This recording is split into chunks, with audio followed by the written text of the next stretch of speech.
Olá, pessoal.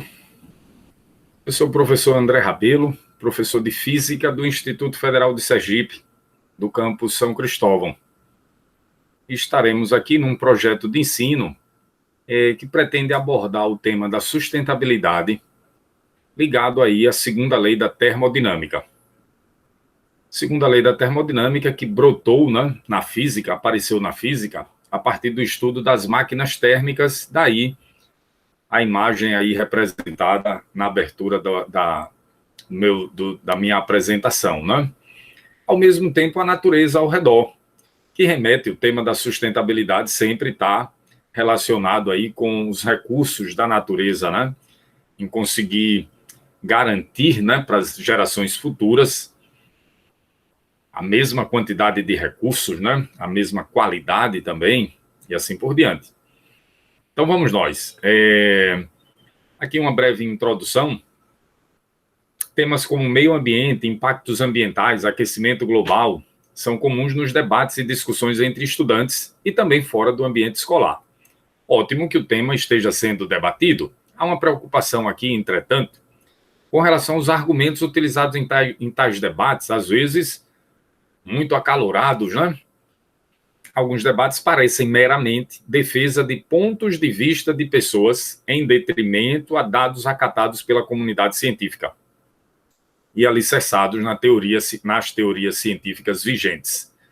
As videoaulas eu pretendo com essas videoaulas, né, mostrar a relação entre o tema, degradação de energias, segundo a lei da termodinâmica, de uma forma mais geral, e a sustentabilidade, ou seja, sobre a relação entre o homem e o planeta, tendo a energia como base de fundo, como pano de fundo aí. Beleza? Para nossas discussões. Então, serão 4 videoaulas onde a gente discutirá não apenas os aspectos, digamos assim, observar um pouco os aspectos negativos, mas observar também os aspectos positivos, né? E de certa forma, enxergar como estão sendo propostas soluções para garantir que o nosso estilo de vida no planeta seja sustentável. Será que é? É isso que a gente vai começar a discutir hoje, nessa aula de hoje. Aula 1, primeira aula desse projeto, ela é o poder do fogo. Máquinas térmicas, o poder do fogo. Até onde chegamos, né, com o poder do fogo, utilizando aí a energia, digamos assim, calorífica, né?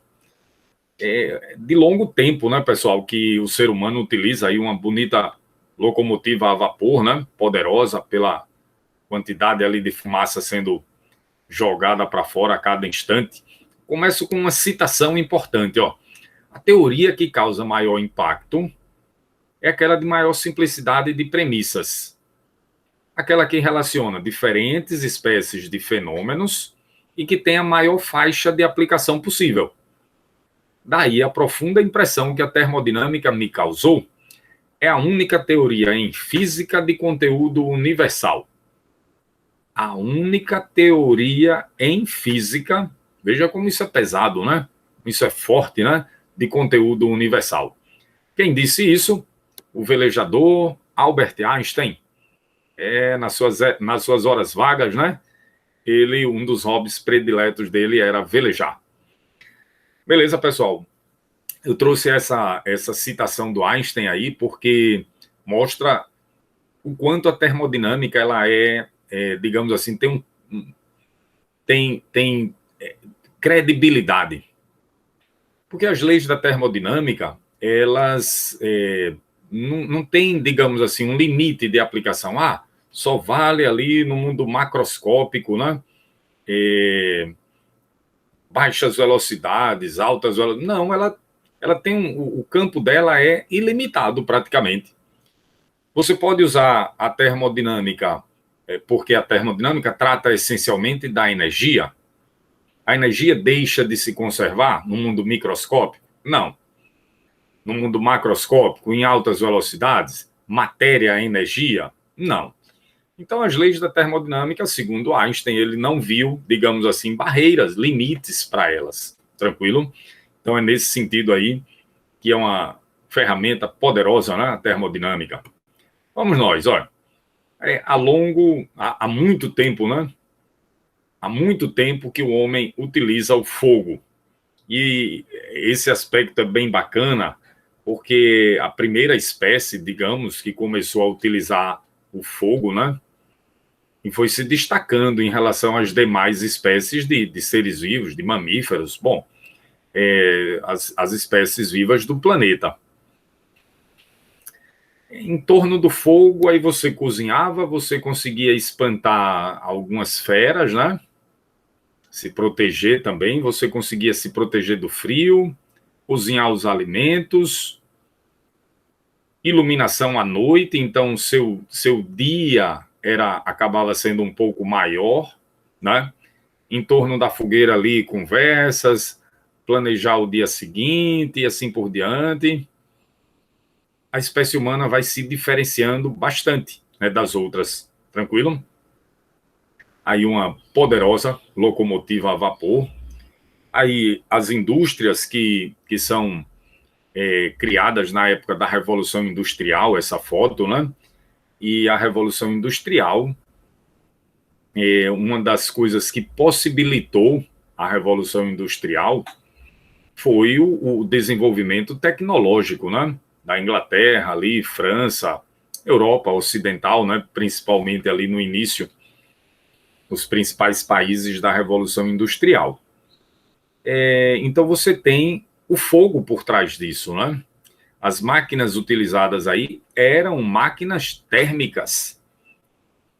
A invenção começou com Savery, a gente vai falar daqui a pouquinho, foi aperfeiçoada por vários outros, um dos grandes aí foi o James Watt, que introduziu o condensador na máquina térmica e fez com que o rendimento dela aumentasse várias vezes, né? Triplicasse, quadruplicasse. Muito embora baixo, mas ele conseguiu um feito notável, né? E aí uma tecelagem, você tem aqui, vamos destacar alguns pontos importantes aqui dessa imagem, ó. Você tem aqui o início de tudo, o carvão. Aí você tem um trabalhador aqui jogando carvão em uma fornalha. A fornalha, onde queima o carvão, tem uma caldeira logo em cima, onde é produzido vapor. O vapor aciona uma máquina térmica. A máquina térmica produz, né, digamos assim, como resultado final, movimento. Movimento de quê? Dessa engrenagem aqui. Essa engrenagem transmitia o volante, chamado volante de transmissão aqui, transmitia através dessa correia para essa roda esse movimento de rotação, que aí transmitia para os teares mecânicos, olha aqui, teares mecânicos, o movimento também. Armazém de algodão aqui em cima, então a indústria, uma tecelagem sendo alimentada aí pelo fogo, pelo poder do fogo. Tudo aí, pessoal, girando em torno disso, né? Fogo. Lógico, por trás do fogo tem o quê? Combustível. Combustível. Algum combustível. Inicialmente, carvão. Olha, as máquinas térmicas foram a solução tecnológica encontrada para retirar água das minas de carvão na Inglaterra.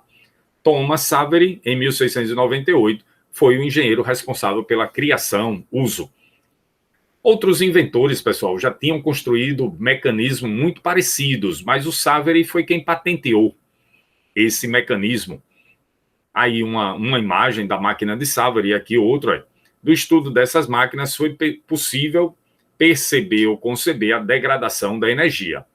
Por que isso, pessoal? De onde vem essa história da degradação da energia? Porque uma máquina térmica nunca funciona com rendimento 100%. Ela aproveita apenas uma parte do calor que lhe é fornecido. Ela tem necessariamente que rejeitar calor. O fato dela ter que rejeitar calor torna a energia térmica degradada. Faz com que a gente conclua que a energia térmica é degradada. Por quê? Porque você não consegue utilizar 100% dela. Não consegue. Tranquilo? Então, o dispositivo, a máquina térmica, transforma calor em trabalho, em energia útil. É essa máquina aqui, alguns modelos da máquina de Savery, que foi utilizada, volto a dizer, para retirar água das minas de carvão. Essas imagens estão aí no livro, quem quiser depois procura, né? A história do crescimento da máquina a vapor, do desenvolvimento e do crescimento da máquina a vapor. Uma curiosidade, pessoal, você sabia que inicialmente a máquina térmica ajudou a preservar as florestas lá na Inglaterra? Curioso isso, né? Eu disse, caramba, vai queimar combustível e está ajudando a preservar as florestas? Sim, porque as florestas na Inglaterra, nessa época, 1650, estavam já diminuindo a ponto da coroa inglesa, né, se preocupar. Caramba, daqui a pouco vai faltar madeira para construir os barcos da marinha inglesa. Então, opa, reserva florestal, aqui ninguém mexe, aqui é da coroa, acabou-se. E o povo vai agora cozinhar como? Com qual lenha? Acabou. Vai se aquecer no inverno com qual lenha? Não tem mais. Aí vamos atrás do carvão mineral. Aí começa a cavar cada vez mais fundo as minas de carvão, e aí entram no problema da água. A água que infiltra, né, pelas paredes da mina, lá embaixo, profundidade, estava impedindo, digamos assim, a continuidade dos trabalhos ali. Chega, tem que tirar a água daqui. Utiliza uma bomba, utiliza cavalo com balde puxando através de sistemas de roldanas, bota um balde lá, enche de água, puxa com cavalo. Tinha minas, pessoal, com uma tropa de uns 500 cavalos para fazer esse trabalho ao longo do tempo. Aí a máquina a vapor, lógico que isso não foi logo no início, não. As primeiras minas tinham uma quantidade menor de cavalo. Mas aí, com o tempo, a máquina a vapor começou a fazer esse trabalho, gastando menos do que alimentando os cavalos. Então, tira os cavalos, bota a máquina de Savery, o amigo do mineiro. Foi assim que ele batizou ou a bomba ou quis se apelidar, amigo do mineiro. Ele criou um livretozinho com esse nome, né? E era um livreto explicativo de como utilizar a bomba. Não se sabe ao certo qual foi a intenção dele, se foi dizer que a máquina era amiga do mineiro, até porque amigo ou amiga em inglês, friend, não tem singular ou não tem masculino ou feminino, escreve da mesma forma, né? Amigo, friend, ou amiga. Aí a gente não sabe se é a máquina ou se era ele, porque inventou a máquina, né? Pois bem, aí a amiga do mineiro, as máquinas foram evoluindo e servindo para cada vez mais coisa. Aí uma pequena locomotiva criada pelo Trevithick, nomezinho complicado, né? Trevithick, a locomotiva dele aí. E aqui, navio a vapor, que o símbolo, talvez, dessa época do navio a vapor, o maior deles, o mais famoso, o Titanic. E está lá hoje no fundo do mar, né? Afundou. Pois bem, aqui detalhezinhos do funcionamento da máquina que ocupava uma grande área do navio. E essas máquinas a vapor eram robustas, viu, pessoal? Bem robustas. Empurrar um navio desse contra a resistência da água, né? Não é brincadeira, não. Uma massa dessa, com uma área tão grande, então tem que ter muita potência. Tem que queimar muito combustível também. Uma reviravolta, ou pelo menos uma evolução muito grande, foi quando foi criado o motor a explosão, pessoal. Veja, o motor da máquina térmica inicial funcionava a vapor. Então você tinha uma caldeira, fervia a água, gerava vapor, e o vapor acionava um pistão que subia e descia dentro de um cilindro. No motor, a explosão é diferente. A combustão é interna e não na fornalha. Então, a gasolina entra no cilindro, que explode lá dentro, com uma faísca, com uma centelha. Ao explodir, empurra o pistão. Bacana. Então, isso mudou muito as máquinas. A eficiência aumentou. O tamanho das máquinas diminuiu consideravelmente. você não precisava mais carregar uma quantidade de água enorme que ficava movimentando, não precisava mais da caldeira, não precisava mais não precisava mais de um cilindro tão grande, porque é uma quantidade de vapor grande que tem que entrar para empurrar o cilindro. Uma pequena quantidade de gasolina explode com uma potência muito maior. Então, isso fez com que os motores ficassem bem mais enxutos, digamos assim. E a gasolina aí deixou de ser um inconveniente da destilação do petróleo. O petróleo já era usado nessa época, antes do Otto criar o motor à explosão. Mas a destilação do petróleo gerava gasolina e ela era inconveniente. Por quê? Porque ela era explosiva. Então, ninguém utilizava gasolina, por exemplo, para usar numa máquina a vapor. Não, porque a gasolina, se você jogasse, tocasse fogo, ela explode. Ela não queima lentamente, ela explode. Então, a procura aí agora pela a destilação do petróleo e gerar gasolina foi agora utilizada. Ela agora tinha uma finalidade, os motores a explosão. E onde utilizar tanto motor a explosão, aí a indústria automobilística se encarregou disso. Então, vamos construir motor a explosão e botar um carro na mão de cada habitante do planeta Terra. Opa, maravilha. Esse era um dos objetivos do Ford, né? Aqui é a linha de montagem que Ford criou, né? Ford que foi um empresário, né? Muito arrojado, digamos assim, no seu tempo. Ele queria construir um carro em menos de 1 minuto, né? Então, criou essas linhas de montagem, por aí vai. E talvez o sonho dele esteja prestes, talvez, a se concretizar, né? Sei lá. Já morreu Ford, mas será que não é isso que a humanidade quer, né? Cada um com um carro, né? Possivelmente, né? Muita gente que não tem quer ter, né? Muita gente. E o poder do fogo parece ilimitado, né, pessoal? Qual o tamanho de um trem, de uma embarcação que você consegue construir, de um avião e assim por diante? Não tem muito limite. Aqui eu peguei essa imagem simples aí, o maior avião do mundo, aí botei aí, pesquisei, Antonov 225. É um avião muito grande, várias turbinas aí, parece que tem 6 turbinas esse avião. Poder da desgraça, né? Poder do fogo. Aí, durante a Segunda Guerra Mundial, a aviação teve um crescimento muito grande, né? Muitos aviões foram usados na Segunda Guerra Mundial, né? E aí a aviação, de fato, logo depois da Segunda Guerra, parte aí para a aviação comercial, transporte de passageiros e cargas, né? De um modo geral. Mas hoje em dia, cargas é principalmente navio.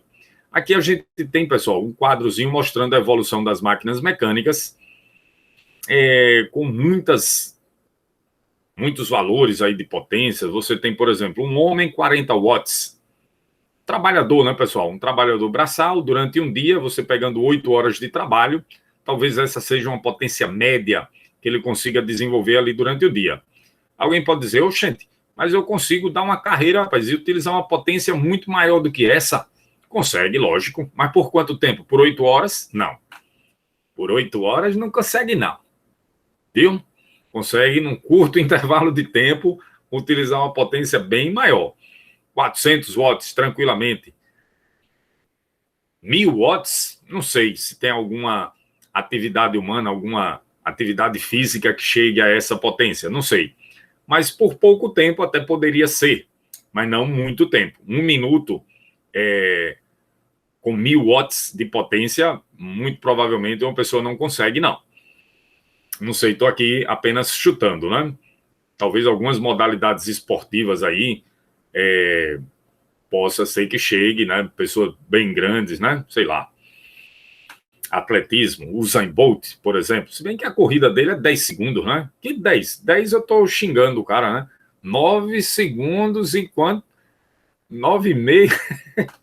Se ele disser que é 10 segundos, ele diz, olha assim para você e diz, 10 segundos? 10 segundos, já foi batido esse recorde há muito tempo, né? Então seria uma ofensa para ele. Beleza, pessoal.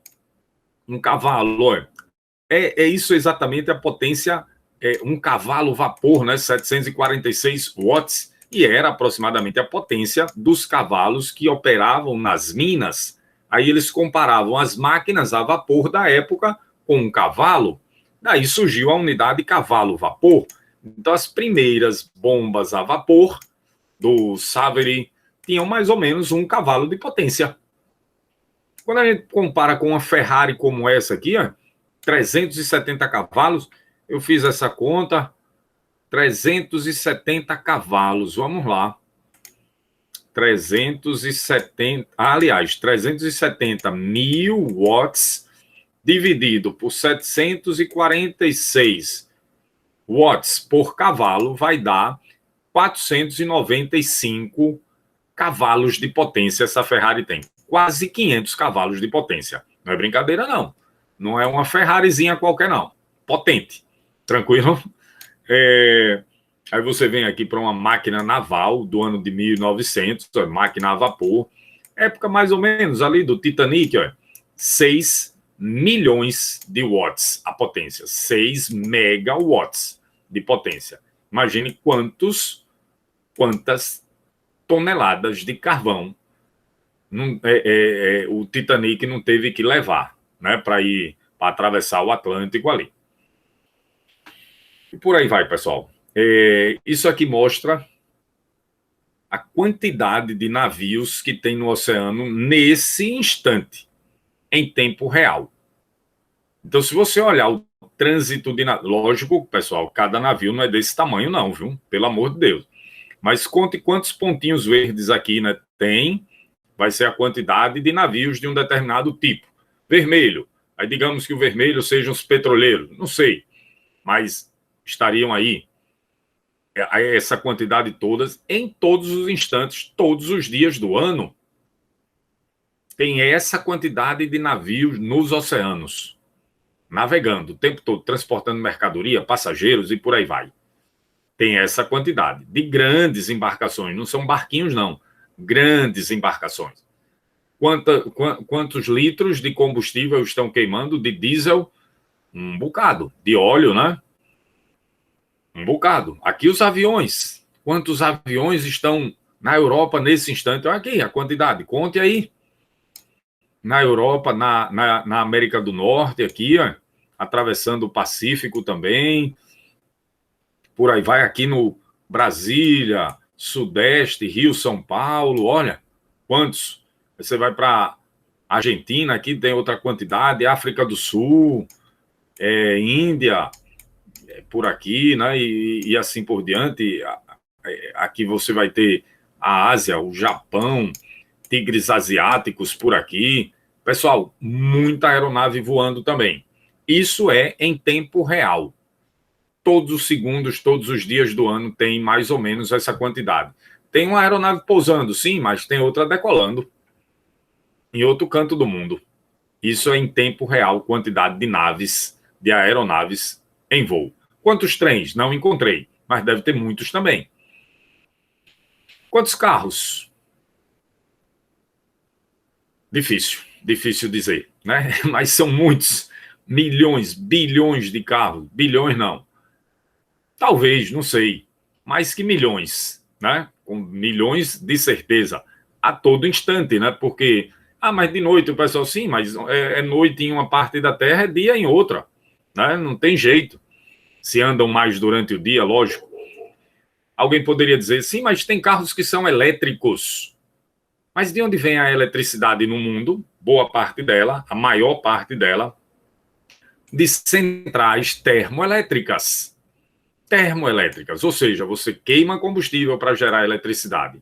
Então, mesmo que a frota de carros do mundo inteiro passasse a ser elétrica, onde você ia conectar sua tomada, no final da linha de transmissão, muito provavelmente você ia encontrar uma termoelétrica. Muito provavelmente.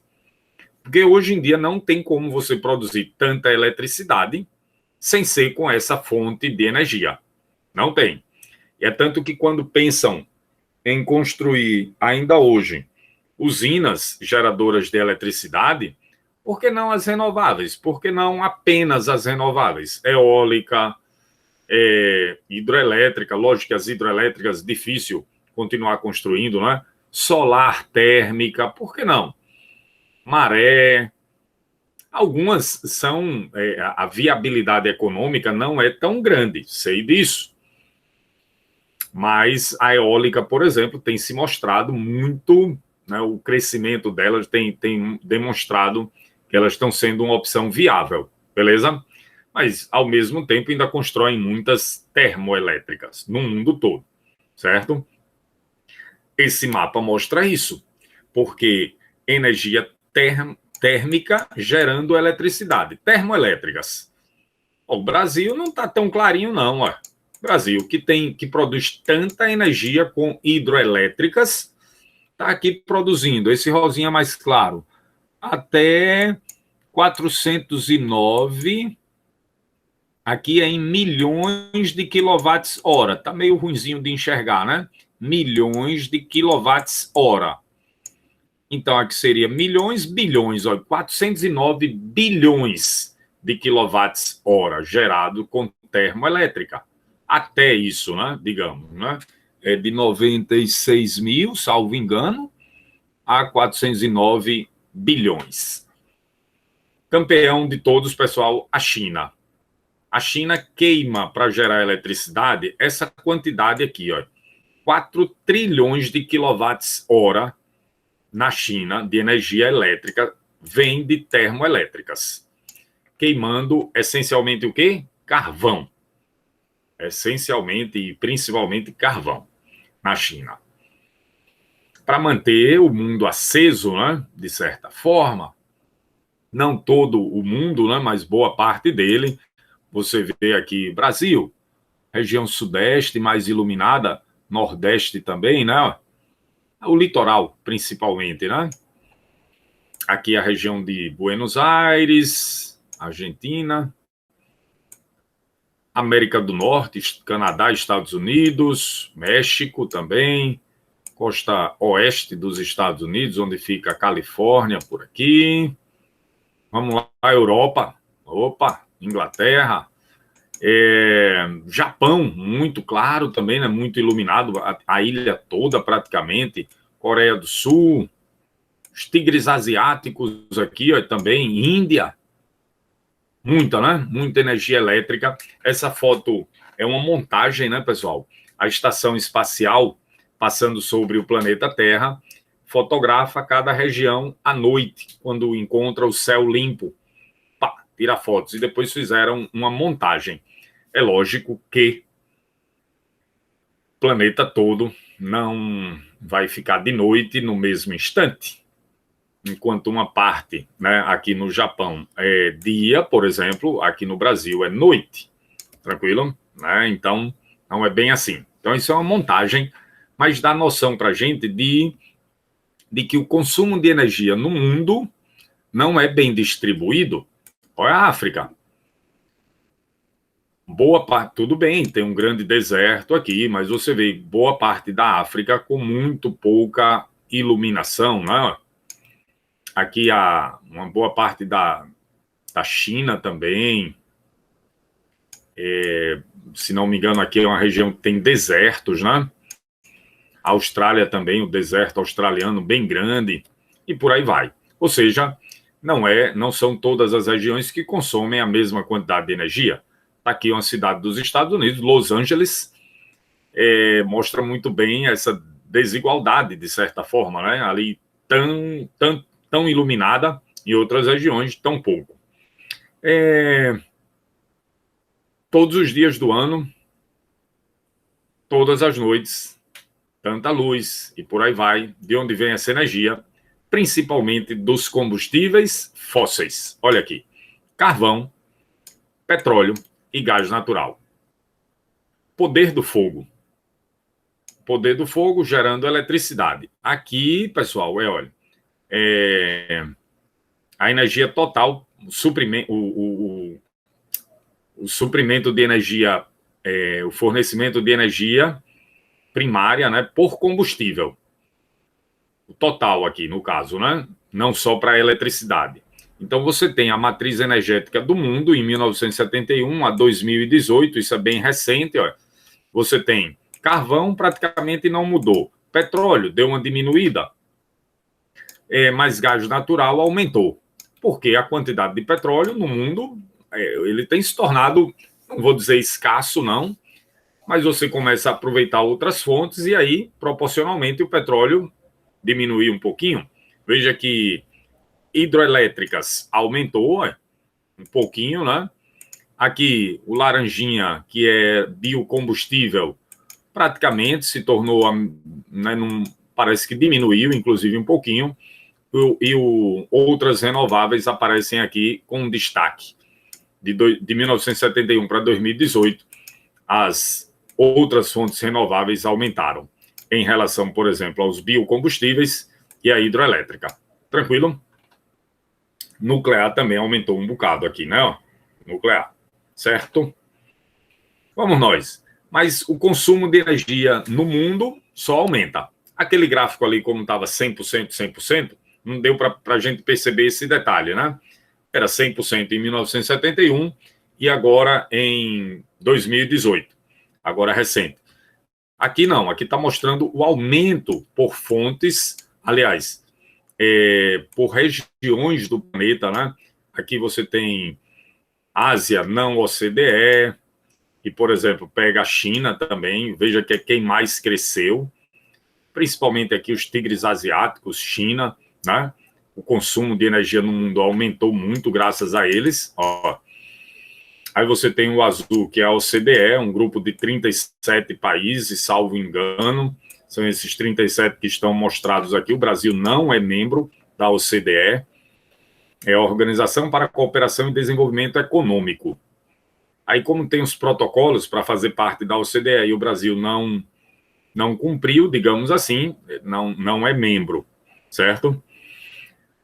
E esse gráfico mostra principalmente assim. A única diminuição aqui, né, a partir de 1990, foi alguns países, ó, da Europa e da Eurásia, que é a Europa, digamos assim, já com a fronteira com a Ásia, né, que não fazem parte, digamos assim, da Europa Ocidental. Eram os países da antiga União Soviética, a maioria deles.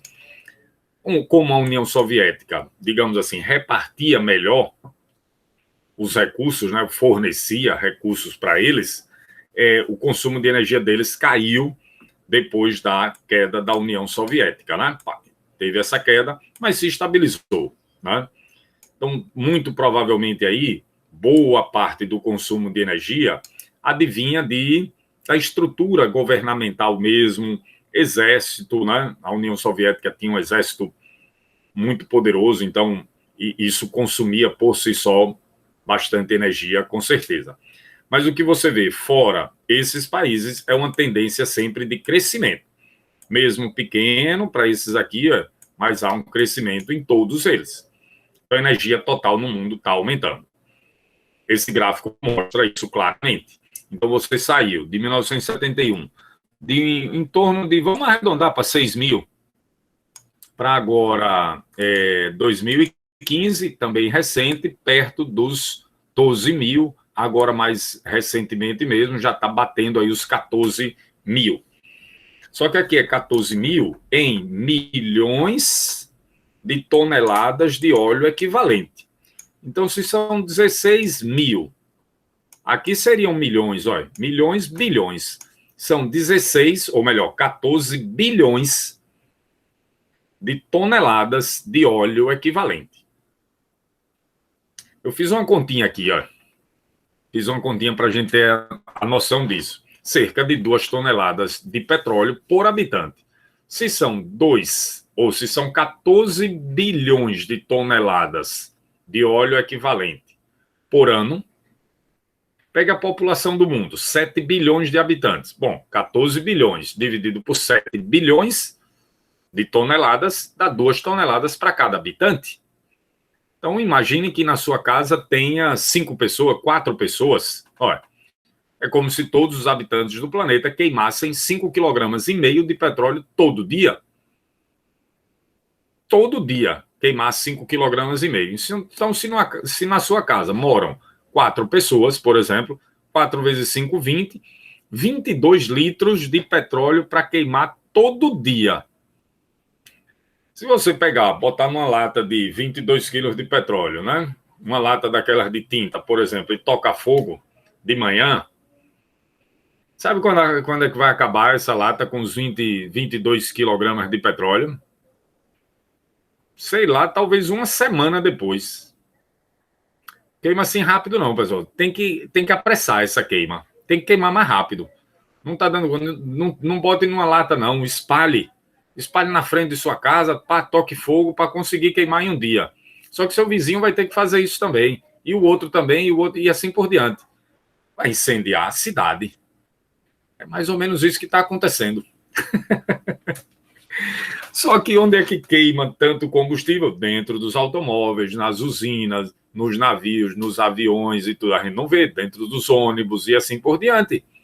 Nas motos, né? Nas máquinas que estão produzindo ainda, né? Em vários lugares, caldeiras e assim por diante. Isso é o total de energia consumida no mundo, como se cada habitante pegasse 5,5 kg de petróleo todo dia e queimasse. Só que essa conta não é justa, né? Essa conta não é justa, porque nem todo mundo queima tanto assim. Uns vão trabalhar desse jeito. Por exemplo, o cara pode ser um pescador ou morar num rio, na beira de um rio, atravessa com sua lanchinha para outro canto, depois volta para sua casa, movido pelo vento. Outros podem ir trabalhar com um carro desse tamanho. Ah, mas eu gosto do carro desse tamanho, grande, alto. Mas, rapaz, você magrinho assim, esbelto, bonito, precisa de um carro desse tamanho, que transporta 20 de você facilmente? Você está gastando mais energia, rapaz, para transportar o próprio carro e não você. Mas e daí? Eu gosto. Ótimo. Seja feliz, né? Então, é por aí. Então, a conta não é justa, pessoal. Os 5,5 kg de petróleo, que é a média da população, é porque alguns queimam pouco e outros queimam muito mais, né? Uns talvez não queimem nem 1 kg por dia com o estilo de vida que a pessoa tem. Outros queimam 20 quilos por dia, talvez sozinho, com o estilo de vida que ele tem. Porque, se ele consome coisas todo dia que vem do outro lado do mundo, dependendo do transporte aéreo, por exemplo, ou de navio, e assim por diante, né? Dependendo do estilo de vida, pode ser. Não é que literalmente ele está queimando no carro que usa, não é só isso, né? Não é apenas isso. Tranquilo?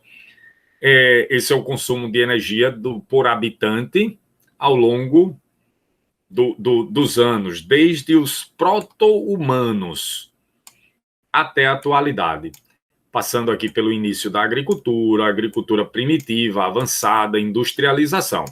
Veja o salto que a curva dá na industrialização, né? A guinada. Então, a Revolução Industrial permitiu ou ocasionou esse aumento drástico do consumo de energia por habitante por dia. Quantas calorias? Inicialmente, um proto-humano apenas para sobreviver. 2.000 calorias, mais ou menos. 2.000, 2.500, 3.000. 3.000 é uma pessoa bem grande, né? Bem grande. Talvez um atleta aí, alguns atletas mais que isso. Mas porque ele está fazendo uma atividade diária, né? Muito cansativa, digamos, aí precisa repor. Mas 2.000 calorias seria mais ou menos uma média para a gente se manter vivo, né? Aí, com o início da agricultura, isso já aumenta. Não que a gente vai passar a comer mais, não é isso.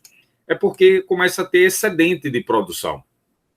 Então, o ser humano produz, então, é como se, digamos assim, tudo que é produzido pelo ser humano, se eu dividir pela população que existe, está dando mais do que 2.000 calorias por dia. Então, beleza, é o consumo de energia que a gente está tendo do planeta. Essa energia está vindo de algum lugar e está se deslocando, digamos assim, para a espécie humana. É isso, esse gráfico está mostrando isso, né, de certa forma. Chegando aqui aos atuais 240 mil calorias por dia. Pessoal, a gente gasta 120 vezes mais do que a gente precisa para sobreviver. Em média, a população. Uns continuam gastando praticamente isso, dependendo do estilo de vida, né? Não vou dizer aqui não, mas aqui, com alguma agricultura, quem vive no campo, planta sua rocinha, come daquilo ali e tudo. Estou pegando um caso muito particular, né, digamos assim.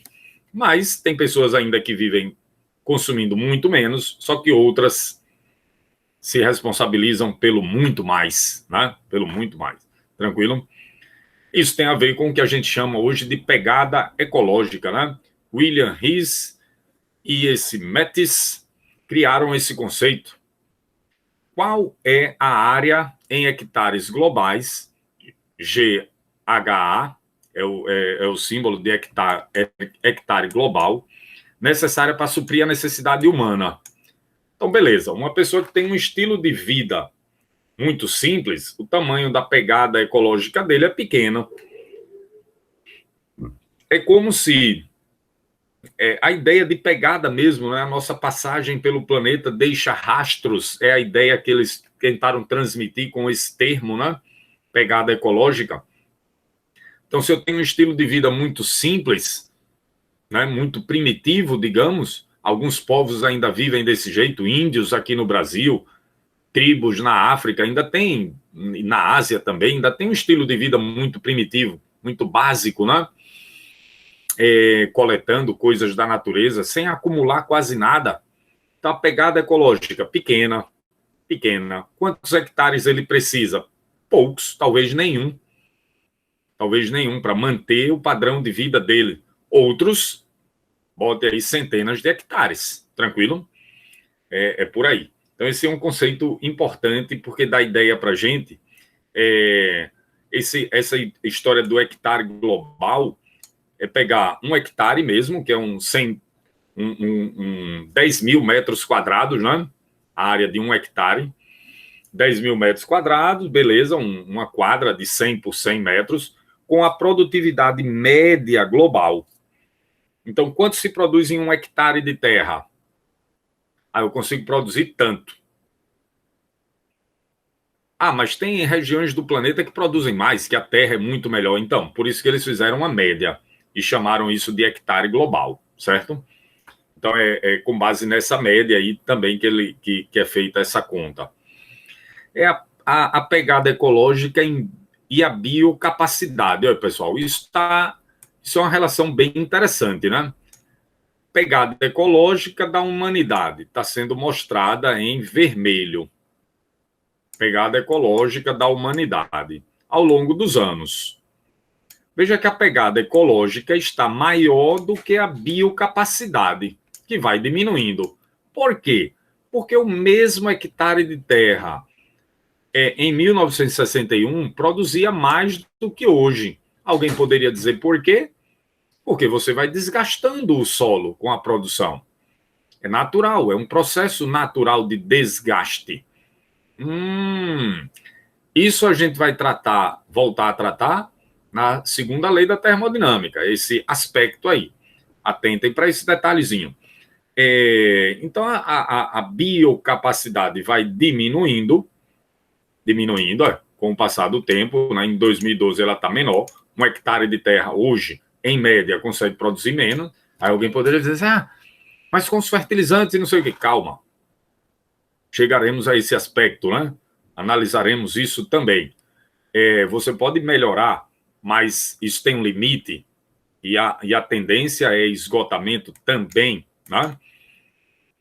Por isso que o pessoal quer sempre mais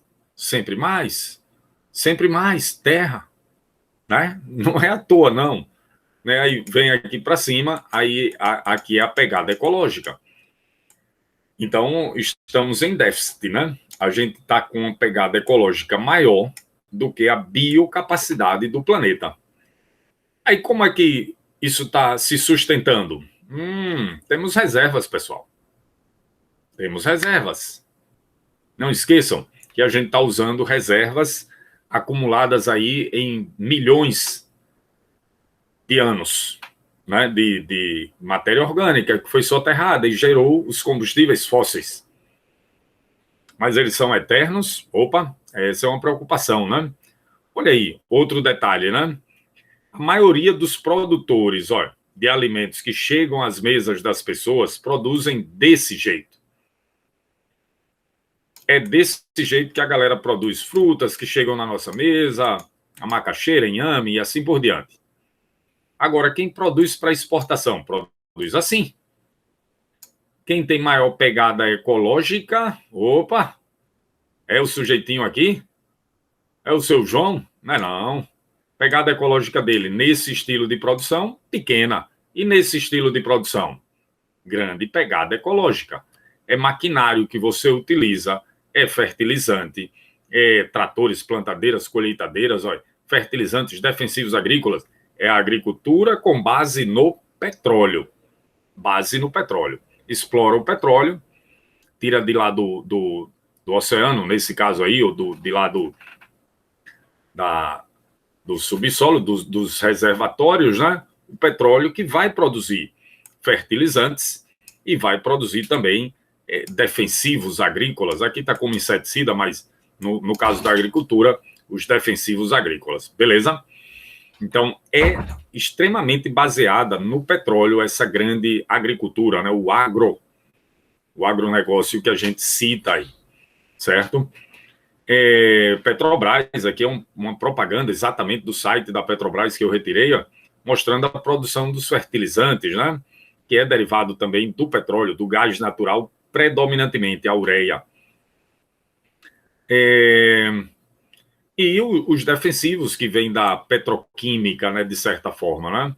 Então a maioria desses defensivos são de origem orgânica, mas são compostos sintéticos, né? Síntese que são feitas nos compostos orgânicos que vêm aí do petróleo, beleza?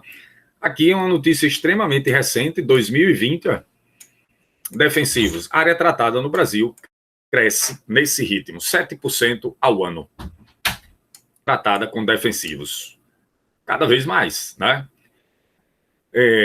Não tem como fugir desse detalhe. Se você quer produção alta, vamos utilizar os fertilizantes e vamos utilizar os defensivos. Olha, soja no Brasil, maior produtor mundial do grão. Vamos usar o fertilizante, vamos produzir mais, vamos usar os defensivos, os fungicidas, os herbicidas e assim por diante. Vamos utilizar. Para quê? Produzir mais. Para que produzir mais? Se a população não conseguiu comprar o óleo de soja ano passado, em pleno ano da pandemia, né? Complicado isso, né, pessoal? É curioso. É o maior produtor. Caramba, e o preço da soja na prateleira aumentou muito. Por quê? Porque o preço internacional da soja aumentou. Simples assim. Simples assim. Ficou melhor para o produtor vender para o mercado internacional, para a China, por exemplo. Estava comprando, tem estoque? Tem, então me venda. Preço lá em cima, ótimo, vamos vender. Aí o governo brasileiro teve que reduzir a taxa de importação, a alíquota de importação, então pode importar também, para ver se os produtores brasileiros não acompanhavam exclusivamente a tendência do mercado, digamos assim, né? Então foi uma jogada que conseguiu aí segurar um pouquinho mais o preço, mas 1 litro de soja era comprado por R$ 2,50 nessa faixa, passou para 8 em alguns supermercados, 10, faltou óleo, desabastecimento, então, item da cesta básica, né, do brasileiro. Complicado isso. Mas vamos usar mais terra, vamos usar mais defensivos, mais fertilizantes e produzir mais, né? Vamos. Plantio da soja, olha, 18% área plantada aumenta a cada ano no Brasil, nos últimos 5 anos. Essa notícia é da agora de 2019. Nos últimos 5 anos, a área plantada de soja nos estados aumentou 18% a cada ano. Tranquilo? Sempre aumentando a área plantada. Beleza. E nesse ritmo continua acontecendo isso. 10,3 milhões de pessoas moram em domicílios com insegurança alimentar grave. Insegurança alimentar grave. Isso é preocupante, né? Fontes do IBGE aqui, censo IBGE 2021, extremamente recente. Beleza? Mais da metade da comida produzida no mundo vai parar onde? No lixo. Pessoas migram para a cidade. Deixam o campo, né? Vende a terrinha porque um grande produtor chega lá e compra. E a pessoa resiste um tempo, muitos resistem até hoje, digamos, mas às vezes morre um dono ali da casa, o pai, a mãe e tudo. Os filhos não resistem, às vezes, vendem, vamos para a cidade, vamos. A vida no campo não é fácil também, como também não é na cidade. Pronto, as pessoas deixam o campo para grandes produtores que produzem mais, porque eles vão ter os financiamentos, vão ter acesso a crédito, vão usar os defensivos, as máquinas, os fertilizantes, beleza, produção maior, o que vai parar no lixo, nos centros urbanos, antes de chegar quem tem fome. Muitas vezes essa pessoa que deixou o campo vai morar na cidade e não consegue colocar uma alimentação saudável, como ele tinha lá no campo, na mesa, não é? Por 2 motivos. Ou porque está produzindo demais lá no campo, e realmente o planeta não precisava, a espécie humana não precisava de tanto que se produziu, ou faltam recursos para aquisição, ou os dois. Ou está produzindo muito e as pessoas que têm lá não têm dinheiro para comprar no final da linha, né? Aí vai parar no lixo. Tudo isso com o poder do fogo, viu, pessoal? Que observem, né? Exploração de petróleo, produz fertilizante, a indústria precisa de energia, é o setor que mais consome energia no planeta. De onde vem a energia? Do fogo. Do fogo. 150 toneladas de alimentos vão parar no lixo por dia, segundo a CEAGESP. Essa feira vai ter uma feira agora em 2022, 12 a 14 de abril de 2022. Eu peguei essa imagem já da conferência de alguns anos, que é essa feira. Na verdade, é uma feira do comércio, né, da indústria do comércio sobre alimentos. E aqui eu gostaria de destacar para vocês esse vídeo bem bacana do Cortella. Vamos lá. Vocês imaginem por que nós levamos os 2 caciques chavantes lá há 30 anos, né? Alguns não tinham nascido. Observe. Sabe por quê? Para eles verem uma coisa que eles não estavam acostumados. Sabe o que era? Comida acumulada. Por quê? Porque os chavantes, na época, não usavam dinheiro como meio de troca. Para eles, o que era sinal de qualidade de vida era comida. Os 2 caciques deram 2 passos dentro do mercado e ficaram assim, ó. Eles ficaram com o olhar que cada um de nós ficaria se a gente entrasse no cofre de um banco, por exemplo. Porque para nós dinheiro é meio de qualidade de vida. Eles andavam para lá e para cá. E, de repente, um deles viu uma coisa que nenhum e nenhuma de nós veria. Ele viu, cutucou e falou assim, o que ele está fazendo? Foi ele quem? Foi ele. Aí ele apontou no chão, um menino negro, pobre, a gente sabia que era pobre por causa daquela roupa, ele não saberia, pegando verdura amassada, tomate pisado, batata estragada. Aí ele falou, o que ele está fazendo? Nós falamos, ele está pegando comida. Ele não falou nada, o cacique, ele ficou quieto. Aí ele andou uns 15 minutos sem falar nada, provavelmente pensando. Depois de uns 15 minutos ele voltou e falou assim, eu não entendi.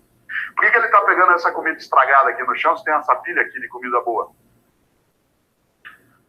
A gente falou, sabe o que é? Que para pegar nessa pilha aqui precisa de dinheiro. Ele falou, e ele não tem dinheiro? Nós falamos, não, ele não tem dinheiro. Por que ele não tem dinheiro? Nessa hora eu dei vontade de dar um tapa no ele do cacique. Porque onde ele está cutucando? A nossa compreensão ética da vida coletiva. A nossa ideia de comunidade. Nós só não sabemos o que é. Ele não tem dinheiro porque ele é criança. Ele falou, e o pai dele tem? Ele falou, não, o pai dele não tem. Ele disse assim, eu não entendi. Por que você come dessa pilha de comida e ele come dessa comida estragada? Porque a resposta possível para o cacique naquele momento, sabe qual foi? Foi assim, sabe o que é? É que aqui é assim. E aí eles fizeram uma coisa inacreditável que eu nunca esqueci, tá, nos últimos 30 anos. Eles falaram assim, vamos embora. Eles pediram para ir embora. Pediram para ir embora de São Paulo, não do mercado. Eles não quiseram ver mais nada. Eles não conseguiram compreender aquilo. Veja como eles são selvagens. Eles não conseguiram compreender que uma criança com fome, diante de uma pilha de comida boa, come comida estragada. Não conseguiram. São selvagens. Sabe como é que eles compreenderiam? Talvez se eles tivessem nascido em algumas das nossas famílias, frequentado algumas das nossas escolas, ido a algumas das nossas igrejas, assistido a alguns dos nossos meios de comunicação. E aí, quando eles passassem diante de uma criança com fome, pegando comida estragada, eles iam achar aquilo normal. Não é normal gente ter fome. Não é normal gente não ter socorro médico. Não é normal gente não ter trabalho. Não pode ser entendido como normal. Cuidado. Senão a gente aceita exatamente o falecimento da esperança.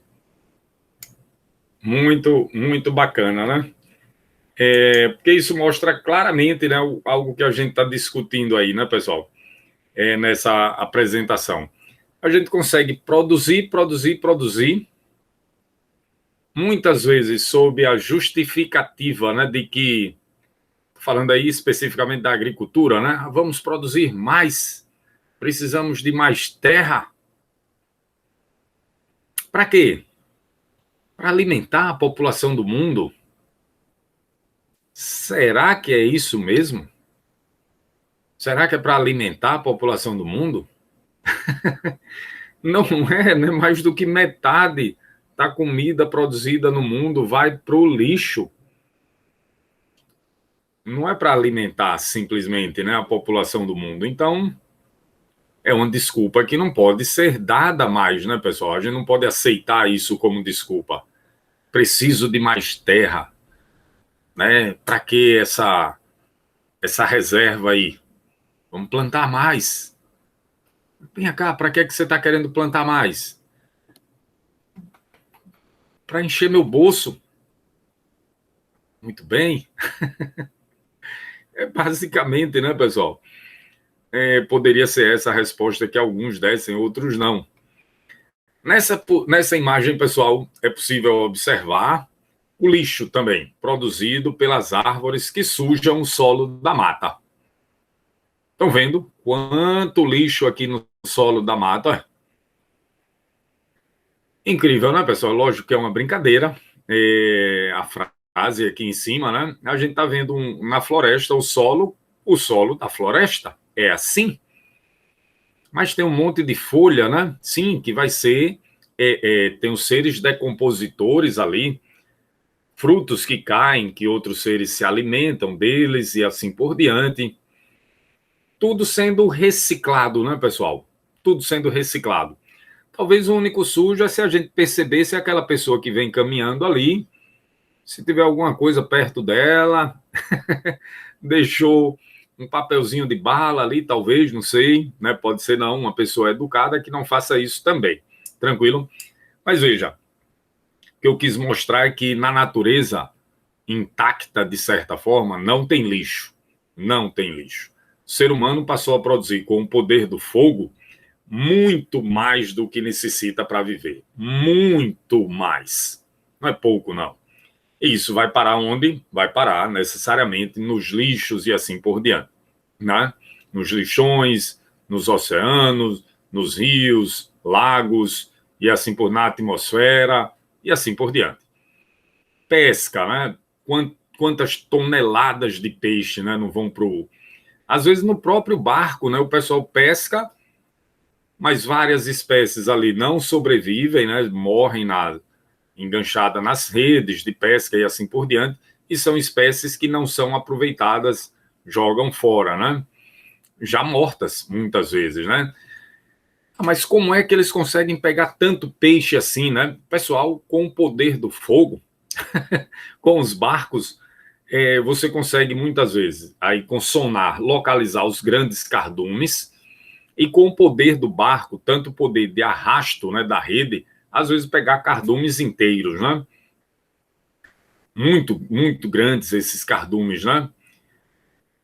Infelizmente, muitos desses peixes vão para onde? Na lata de lixo.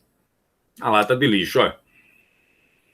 Toneladas de peixe, 20 toneladas de peixe apodrecem por ano isso aqui parece que era em Belém do Pará, era na região amazônica, não lembro exatamente onde, quem quiser depois dar uma olhadinha no site. 20 toneladas por lixo. Não é brincadeira, imagine isso aí no mundo, né? Isso eu peguei o exemplo de uma cidade ali, então no mundo todo é muito maior essa quantidade.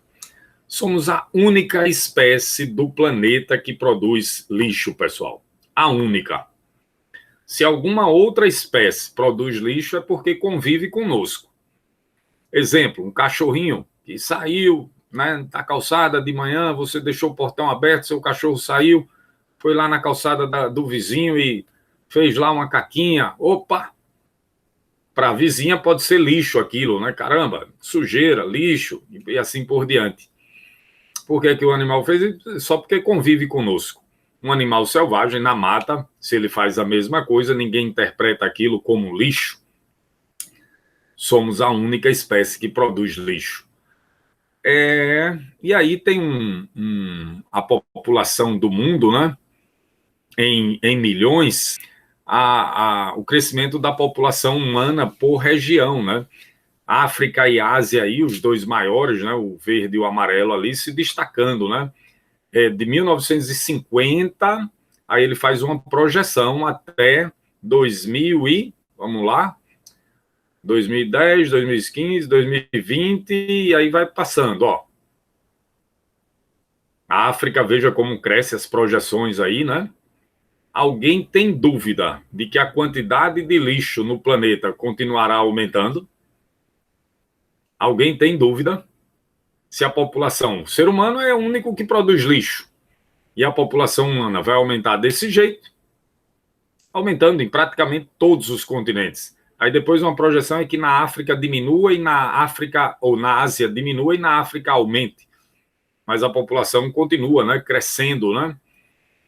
População humana crescente, maior quantidade de lixo, é quase certeza de que isso aconteça, né? É até difícil lembrar que, no início, o poder do fogo ajudou a preservar as florestas lá da Inglaterra, né? Ajudou a preservar. Beleza, pessoal? Então, na nossa próxima aula, a gente vai revisitar o ciclo de Carnot e concluir pela irreversibilidade dos processos naturais. Importante a gente analisar esse aspecto. E aí, quando a gente falar do ciclo de Carnot, vai necessariamente estabelecer direitinho ali a segunda lei da termodinâmica. Beleza? E aí concluir pela irreversibilidade dos processos naturais. E analisar o metabolismo, observando sua contribuição para a diminuição da entropia nos seres vivos, avaliando a importância crucial dos seres produtores nos ecossistemas. Beleza? Obrigado, pessoal, pela presença. Até a próxima aula. Valeu!